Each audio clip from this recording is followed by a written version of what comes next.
President Zia Rahman তার জীবদ্দশায় খাল খনন কর্মসূচি হাতে নিয়েছিলেন জনগণের সুবিধা, জনগুরুত্বপূর্ণ এবং জনদাবিকে সম্মান শ্রদ্ধা রেখেই। এটা একটা কর্মসূচি, এটা একটা বিপ্লব, একটা আন্দোলন।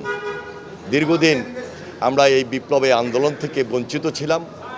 বিভিন্ন সময়ে আমরা লক্ষ্য করেছি, বিভিন্ন সরকারের সময় খাল খনন প্রক্রিয়া করতে গিয়ে অনেকে বাধাগ্রস্ত হয়েছেন। সেখানে অবৈধ স্থাপনা গড়ে উঠেছিল, সেখানে অনেকে দখল করে রেখেছেন, বা অনেক সময় অনেক সরকার এই ধরনের কর্মসূচি হাতে নেন নাই।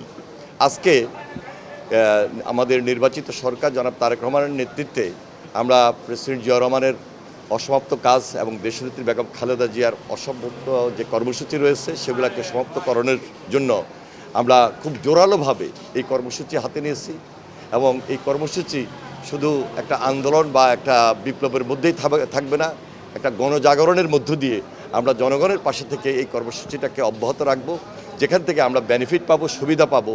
যে জনগণ কিভাবে সেখানে খাল খনন কর্মসূচির যে সুবিধা, যেমন সেচের মাধ্যমে উৎপাদন প্রক্রিয়াকে আমরা আরও উৎপাদন দ্বিগুণ করতে পারি, মাছের চাষ হবে, তারপরে খালের দুই পাড়ে গাছের ফলন হবে, আমাদের